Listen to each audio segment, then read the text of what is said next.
What's up, everybody? Welcome back to another episode of the PG Sports Podcast. Our special guest is Camille from Slam. About to get her in here soon. Hopefully my stream is good right now. Hey, what's up? What's going on? How you doing? Good. How about you? How's everything going? Good. Are you in New York? No, I'm in Connecticut. Okay, cool. Are you in New York? Yeah, I'm in Brooklyn. I never left. I had to stay. What's up, Buster? Yeah, how's it been for you just in general? Not bad, honestly. A lot of my family's in Florida, and which is crazy because everything's basically back to normal over there. Yeah. Two different. I know. I don't know what to say about my home state. But yeah, I didn't want to go back to quarantine just because staying in the flow of things and whatnot. So I ended up staying here. I'm glad I did too. So it's been good. Yeah, definitely. I mean, I think we're slowly getting back into life.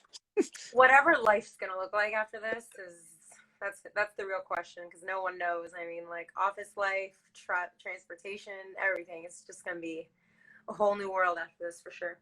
I'll just say I was just out before, and my phone died, and I wanted to film this lady because she had one glove on and one glove off, and then she put the what should I call it? Oh my god, what's the stuff called? Hand sanitizer. Sanitizer on one hand and one in the glove hand, and was rubbing them together, and I was like, yeah, man, people are clowning during all this, just kind of doing things that are I will say I was running, and I run the Manhattan Bridge over here, and people are pretty strict about wearing your mask. I think I got sometimes I can pull it down to breathe, and I've gotten yelled at. So very, very on top of making sure that your mask is on all the time. Yeah, definitely. Oh yeah, I mean that's the new normal, which is weird, but yeah, yeah, still not normal yet to me, but yeah.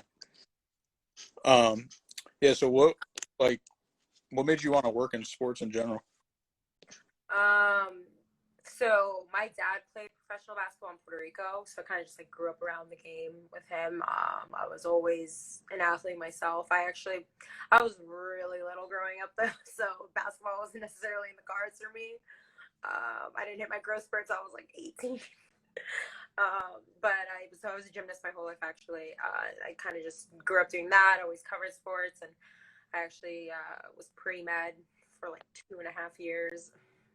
What in the world made me do? I mean, I did want to be a doctor at one point. That changed, though. I worked in the athletic department at FSU in basketball, football, baseball, and I just kind of fell in love with, the business of sports, and just kind of decided to pursue it as a career. Wait, you want to be a doctor? What kind of doctor did you want to be? I actually was into neuroscience. I wanted to be a neurologist. I had interned for I ended up getting my degree in psychology, because by the time I realized, I don't want to do this for 8 years, it was a little too late. But so I ended up kind of still garnering toward that path in undergrad, and then I ended up getting my master's in sports business. But yeah, I wanted to be some sort of neurologist for a while, actually. Yeah, that's great. I mean, that's crazy. I definitely didn't know that. Fun fact. It's a fun fact. You went to Florida State for both or not? No, so just for undergrad, and then I came to NYU for grad school. Oh, gotcha. Mm-hmm. Now it makes sense. Yeah. Listen, those 4 years were great, but from a sports business or a sports perspective, I didn't want to work in collegiate sports. I wanted to work in professional, and so I definitely put all my eggs in one basket. I didn't apply anywhere else for grad school. Don't suggest that, but thankfully it worked out. Yeah. I mean, that's funny that you said that too about the collegiate sports, just because it's definitely a grind to work for them. You just have to work every and any day, especially depending on how many sports the school has.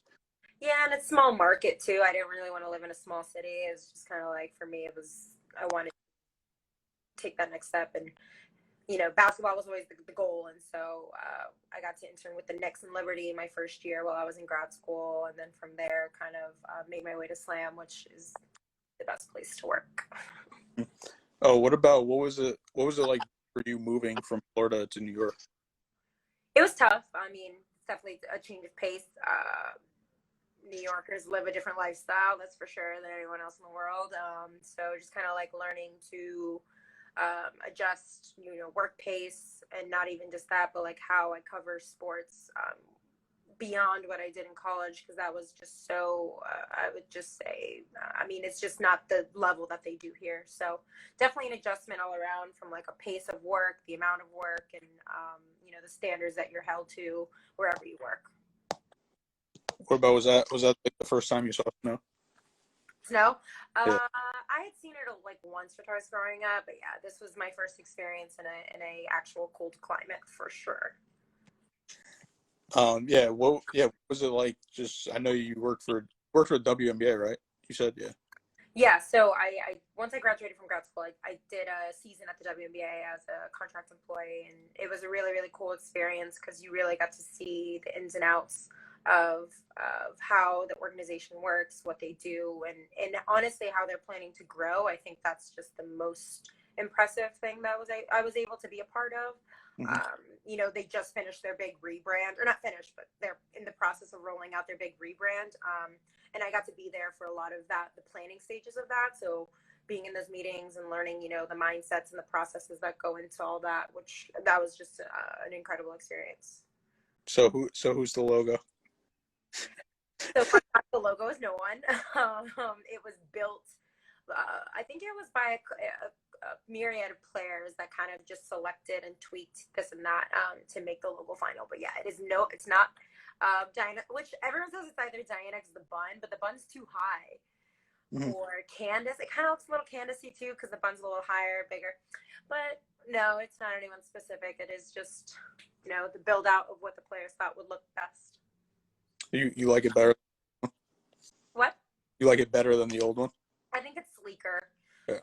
Definitely, like, it was the next level of, I think, the development of the league. Like, in terms of what's really going to make differences, I don't know if like a logo change is going to do anything too large, but I definitely do like it a lot better. And they darkened up the tones and the colors and are trying to make it a little less, I would say, stale of like what the last, I would say, like 5 years or 6 years it's been. Yeah. So how did the whole like slam thing come about? Because I know when you started, it was brand new with the WSlam. Yeah, I was actually in the process I was about to sign my second contract with the WNBA because I was able to go back, or I was invited to go back, and it was a friend of a friend just kind of said, hey, they're interviewing for this position. Do you want it? I actually was like, because the NBA was always the dream for me. So I was like, no, not really. I'm kind of sold where I'm at. Thankfully, I had some really great people in my ear being like, don't be an idiot, take the meeting, sit down and listen to, what they had to say. And it was really exciting, the opportunity that was brought to me, which was, hey, we don't know what we want from this. We don't know what this will turn into, but we want you to execute it with your vision, your voice, whatever you think. And I thought that opportunity was just so exciting because I had always had a vision while I was at the WNBA about things I wanted to implement. Obviously, larger corporation, a lot more red tape, so a lot of things that I wanted to do we weren't able to, which completely understand. But the opportunity to do that and do it the way I really think would help grow the game at Slam was just too hard to say no to. So yeah, it kind of did come out of nowhere, and it was a blessing all around for sure. Yeah, all the content, so dope, and what you're doing. So, like, what's your like average day look like when it's not a pandemic? Yeah, actually, I would say my average days are, I'm in the office, but they haven't changed all that much. It's managing content, it's strategizing, what directions we want to cover the game in, and where we think we can do more and grow more. So a lot of that has to do with conversations of that. Like, I like more of the long-term strategy stuff. So day to day, it gets a little tiresome, being on your phone all the time, but it's a part of the gig. And I can't, say I can't express how happy I am to do what I do. But yeah, so mostly it's like kind of start the day with planning what the content for that day will look like. And then I'll go into whatever longer like projects I have planned. So from, you know, content rollouts to editorial shoots to whatever we're doing in print. Yeah, I'll kind of just go into that, managing what that calendar is going to look like, planning and strategizing and trying to figure out the best ways to execute. Yeah, was there stuff that you guys already like made for the season that like you just couldn't release now? Well, we didn't make anything that we didn't get a chance to release because we did a lot of high school day in the lives right before, and we rolled those out in the first month and a half of quarantine. The same with the All Eyes on Us show with Paige, and the Hopkins crew. So we really did get to release a lot of the stuff. The big thing is we had some things in mind that we really wanted to do. Unfortunately, we weren't able to do them. But hopefully once, you know, we do get some level of normalcy back, we can revisit some of those projects that we had planned on, especially from a magazine standpoint. I think we all had some cool ideas on that front. But right now we're a little bit on pause with all that, but hopefully we'll get back to it soon. Yeah, how was it going to like Paige's high school? Did like everyone like wild? Like oh my God, it was absurd. Yeah. I mean, I didn't go every game because we had the executive producer of the series, Christian. He went to every game, or not every game, but like most of the filming sessions. I went to 2 or 3. But every time I went, it was hordes of people, crowds of people. It was like a rock star type of mentality, and like the fandom and the way those kids and like the people there were just like idolizing her. It was just so incredible to see. Like, I don't think I've seen that from beyond anyone but like a Diana Taurasi or, you know, someone who's just been in the league for so long, which understandably so. But with Paige, it's just so exciting to see people excited about the next generation because that shows like a level of longevity and fandom that hopefully will kind of translate into the WNBA and all that, and turns into tickets and turns into viewership and everything that we would want to grow the league. Yeah, and then like tell me how the A'ja Wilson Liz Campaign cover came along. Was that all you? Yeah, we had the idea of wanting to do one around All-Star, and so All-Star was in Vegas, pretty easy sell right there. We really wanted to highlight the new duo, especially because Liz had just joined and came back to play. And so it was just one of those things where we wanted to give an ode to the team and the city, but also the two strongest players in the league. I mean, I think they were both top 5 or 6 in scoring the season before, and now they're playing together. So I think they were the first ideation of super teams in the WNBA. And if you look at this season, it's even more. You've got, Angel McCautry joining them, and then you also have Skylar, Diana, and BG. Chrissy Tolliver's back in LA. There's just so many, Tina Charles in Washington with Elena. Like, so I think it was like the beginning of the development of super teams in the WNBA. So it was kind of cool to be a little bit at the beginning of that. Yeah, and I remember just like graphics of WNBA never got edited like that. Like I think it was last year. Yeah, like when everyone's getting traded and all that. So that was cool. Yeah. Yeah. What about was that the second WNBA player to be on the cover? It was, so Maya was second. Yeah. Tamika was first in 1998, I think it was. And then that was it's one of my favorite covers. I think it's just the dopest, the way it was styled. It's just an ode to the 90s. Like, I think the 90s should just come back. But second was Maya in 2018. And then we had Liz and A'ja last summer, and then Paige this spring. Gotcha. Now, do you go work on the other side too with the NBA or anything? I am pretty, I would say, localized to W. Like, it's my main focus. I do, toss in some ideas. I might be helping out with some NBA draft stuff, hopefully when it happens at some point. But yeah, I do try to stay more to the women's side because, there's a lot to cover. There's a lot to do. And so it's my passion, and that's kind of where I've developed my lane. I gotcha. I got some questions there. Three things that WSlam will cover once pandemic allows games to happen. 3 things that we will cover? Yeah. Well, I mean, the obvious are seasons. So if AAU's back, if we get, and WNBA back, all those things, obviously we'll be covering those from a pretty holistic front. The big thing that I'm excited and hoping to do is more magazine things beyond just features. So that will be, a big effort. And then the last thing I'm actually trying to work on is, now that we have a voice and a brand, building some brand partnerships around what W already does, and utilizing our voice and our audience to kind of show that there's an investment from brands into women's sports, which, can translate across the board in terms of the growth of the game. Do you have any predictions for this year? WM. If I had to pick a team, I think I got to go Phoenix. They have the strongest roster, and just their level of veteran. I mean, even their depth. They added Shatori. I think Shatori's incredible. They added some really, really strong players along with Sky.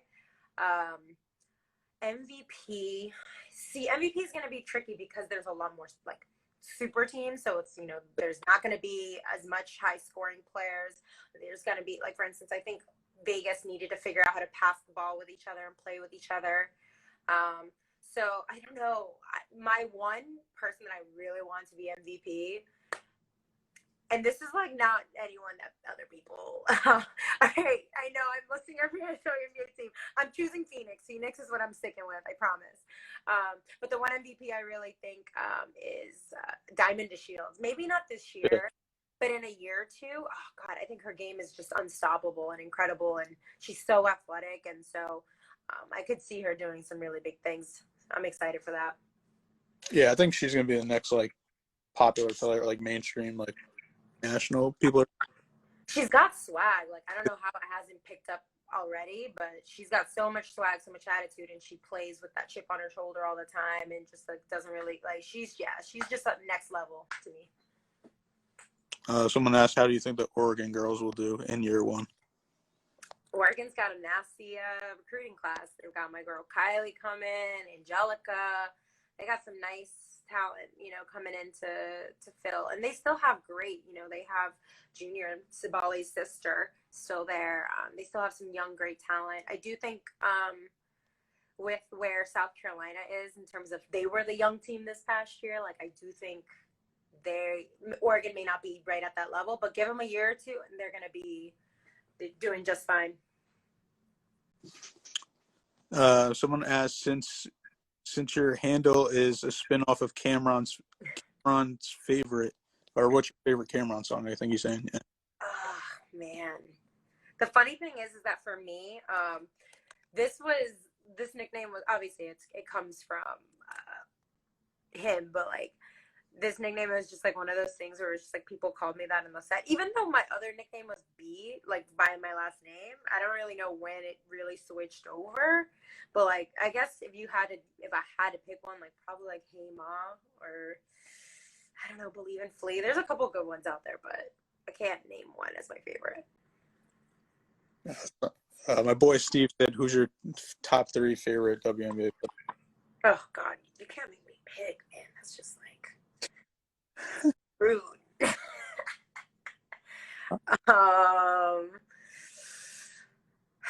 I'm going right now. Yeah, right now. Right now. And am I going all around player, just based on court? Because there's a difference. There's a difference to me. Yeah, it's am I going all right. Because for instance, Diamond would make that list. Oh my God, Christian, I hate you. Diamond will make that list. But if I'm talking fully on court, all right, I'll name 3 right now. You said best on the court. On the court. Okay. I'm probably going Asia Wilson, Elena, and I don't know if I'm going to get shit for this, but I think Jewel Lloyd is so underrated. I think she's one of the toughest players out there. She doesn't get as much shine, obviously, just because she's on a team with one of the greatest of all time. But I think those 3 are some of the strongest in their respective positions. Elena's playing out of her mind right now. Jewel just has this nasty handle, and she's been developing it. She just works on her crafts, and I think her attitude is something that I've always just respected so much. And then Asia is just the sky is the limit for her. She's already so good, only her second, third year in the league, and I just think she's going to keep getting better and better, especially under Bill. Bill's a great coach. All right, I got a good one for you. Since you guys do league fits, who's one WNBA player that you would want to style you? Probably Ty Young. I mean, Ty is like the GOAT. Like, if I could, like, can I take her closet? I think that's going to use my own closet in this. Like, if she gives me her closet, like, probably Ty. I think those are the two that are my favorite. My fault. Somebody was calling me. No, it's okay. So I know you said Ty Young, but then what else did you say? I'm sorry. Chloe Jackson. Chloe Jackson's probably, like, right up there. Coolest, most random collectible merch you got over the years? Most collectible merch. I have a Cynthia Cooper jersey. I do actually have a signed Diana Taurasi jersey. That's probably my favorite one. What do you think of the Ben & Jerry's Nike SBs? I'm not a fan. That's just me, though. For one, I'm not a fan of Lowe's. Yeah. I'm also really bad with color. Like, I'll choose like one color I'm wearing, and then the rest is like black or white. I'm very like monotone. That's why I need someone to style me. I'm not the best at going crazy with all the colors. All right, what would it? Florida Gators is a rival to Florida State, right? Say that again. Florida Gators is a rival. Oh yeah, Florida. Yeah.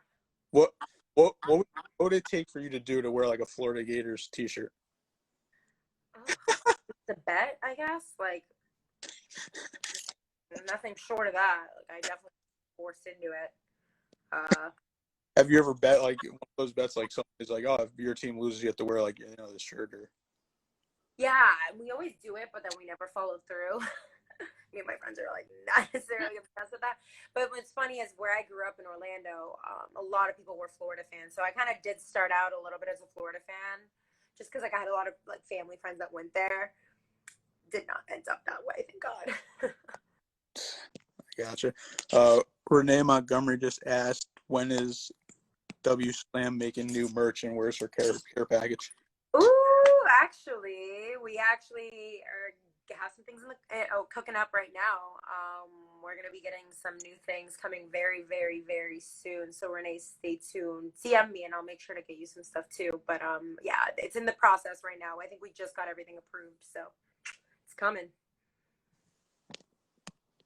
So, someone asked if you had to wear only 3 jerseys, which ones would it be? I guess we could go in. I gotta go W here. I mean, obviously, I'm going Diana. I'm gonna make you pick NBA ones too. Okay, that's fine. No, 3 and 3. If I'm going for W first, I'm going Diana. I'm going Liz, my girl. Christian is so annoying. Sorry, it's one of my closest friends. By the way, that is the executive producer of All Eyes on Us for everyone who's a fan of that show with Paige. Shout out to Quesadilla the GOAT. So sorry, Liz, Diana, and probably Candace. I love the Sparks jerseys, the OG ones. Did you see that one, that like crazy mock-up that somebody made? I think it was like purple, but it looked like a NBA jersey, and it was like a Sparks one though. You know what? Was it us? Because we did some playoffs or like spin-offs of the NBA City jerseys for the W side in terms of, I don't know if it was us because it was a while ago since we did it, but I didn't see that. But I want to see some city edition jerseys in the WNBA for sure. If I'm thinking NBA, who I'm wearing, you know what's funny? I did not grow up a LeBron fan, but I'm such a LeBron fan now. I gotta go LeBron 1. Which one though? Which LeBron jersey? I'll go with Lakers because I actually really love the Lakers colors, which is weird because I actually didn't like that he went to the Lakers, if you ask me, just because like why add the 3rd jersey? Oh, that's tough. Oh, there you go. Hey. Yeah, you saw that one or no? No, I didn't. That's tough. With the lightning bolts too, I love that. Yeah. Wait, number 2, which Renee, you just stole mine. I was gonna say I want a D Wade Miami jersey, 100%. That's like, that is number 2. I actually have one, like one of the way back ones. I think it was before even LeBron got there. I have that back home packed up, but I have one of those original ones. But the Miami Vice ones are crazy. Those go hard. And then the last one, probably go Mellow, just because I worked for the Knicks for some time. I'll do a Knicks Mellow jersey. All right, that's cool. Someone, sort of serious question: Is it realistic to have a dream of following a career path as such as yours? Oh, wow, I don't think. I don't know. I don't want to. I don't think so. Just because, in my opinion, everyone has their own paths in life and what they are able to achieve. Like, this is not what I planned for myself. You know, Nuggets Mellow is another really good one, Renee. It's not something I planned for myself. You know, I always had a passion about, you know, not only just sports, but like women's equity. And that was always something that I had in the back of my mind. I actually started on the NBA side and it kind of turned into this. So it was like fate that brought, you know, 2 passions of mine together. So I don't really necessarily want anyone to base their career paths off anyone else, just because I don't think it's realistic, because everyone has their own paths, and like then you get too siloed into thinking that your career is supposed to be one way, and you almost say no. Like, I almost said no to a slam job because I had a mindset of going to the NBA. So yeah, it's crazy. And like, I wouldn't be where I am today if it wasn't for this job. And so I just don't think I think you should always just keep your mind open to anything and everything, because otherwise I think you could close yourself off from some great opportunities. Yeah, it might sound weird, but I feel like stuff just like happens, just like you've just been saying. Like, it just, like, opportunities, just like kind of just all the people, all the connections, it just like stuff just randomly happens. I feel like. Yeah, 100%. You never expect it, and I think the biggest blessings in life come when they're unexpected. So yeah, just kind of keeping that open mentality and saying yes to everything. I think that's another big thing, just because like you could really close yourself off if you don't. Slam. I don't know who's running Slam right now, but hi. I think it's Arvin, I'm assuming. Well, yeah, I don't know if you saw. I got. Hey, that's one of the Bodega shirts. Those are my favorite. Yeah, those are dope. Those are really tough. We've got some new Slam merch. I'm gonna plug, but Slam merch is coming soon. It's looking real good, so keep an eye out. Yeah, that's true that you guys did in the boat. What about last scenario question? What are like, I'll say 2 cities that you'd want to see a WNBA team in? For me, I actually would love to see Toronto. I think it would add a global aspect to the game. Right. So I'm really, or not global, well, yeah, a little more global. So 100% Toronto. And then maybe another California or out west team, maybe Portland. Because I think from an east markets, we're kind of covered. I don't necessarily see one succeeding in Florida, because like even there they struggle to get you know, arenas filled. But like you have really strong fan bases in places like Portland, San Francisco, even Boston. But actually, Boston's an Eastern team that a lot of Boston fans are Connecticut fans, so it's kind of interesting. But yeah, I would say probably Toronto, and then either Portland or San Francisco. Yeah, I'm pretty sure. Even though Canada's right close to it, I think it counts as inter. I know. I also think. I mean, like, talk about how big Canada is, how many people it has. Like, they're all Toronto Raptors fans because you know, they associate with the one team they have. So I think, yeah, there's just a big opportunity there, and like the basketball fans are crazy there. I don't know. I just think that's a good market for sure. Yeah, definitely. Well, that's all the questions I have. Do you have any questions for me? That's what I usually ask everybody. All right, I'll give you one though. I'm gonna let you answer yours now. Like, what are your your 3 must NBA jerseys that you have to have or wear? Vince Carter Nets for sure. Vince Carter Toronto was a big miss on my part. That's another good one. Oh yeah, that's a good one. But I mean, I'm a Nets fan, so that's why I said that. Gotcha. I guess a Michael Jordan jersey. Basically. Let me think of the third one. Let me think of something different.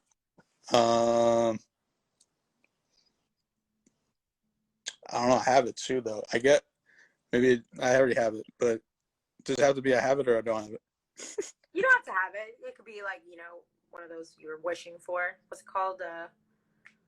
Grail, Holy Grail, like your Grail. Oh, actually, I got Shaq Orlando pinstripe one. I'm a Magic fan. I know. I probably should have said one of those, but they broke my heart too many times. I can't. That's a good one though. That's a very good one. Any W ones that you like have to or want to wear? Oh, I got a Renee Montgomery one. Hey, Renee! Shout out the GOAT. No, I think those ones I would want to get like a custom made one like that one that I just showed you. Yeah, that's really nice. And just like people be like, oh shit. You really should bring back some of the retro ones, like even the Liberty one. I don't know, like the 90s are so back, so why not just kind of like do some sort of like new adaptation of that same old jersey? Like those went so hard. I'm amending one of my previous statements. They need to bring a team in Houston back. I think Houston is just the Comets. They rocked it. Yeah, 4 championships, MVPs, like a lot of GOATs coming out of there. I saw people calling for that documentary too after like the MJ one. They should 100%, especially with the movement that Swoops did. Obviously Cynthia Cooper winning 4 MVPs. It's crazy. Like there really should be some level of. I don't know if you watched The Women of Troy, but that one was really good too with Cheryl Miller. Yeah. No, I didn't see it yet. But that's the other thing too. What you got? I'm saying, like, there is no Reggie Miller without Cheryl Miller. Like, I swear that girl or that woman just embarrassed her brother to be good. Yeah. What I was gonna say about the jerseys too, I would like to see them actually be different, all different ones. You know how they're all the same but just different colors right now. Yeah.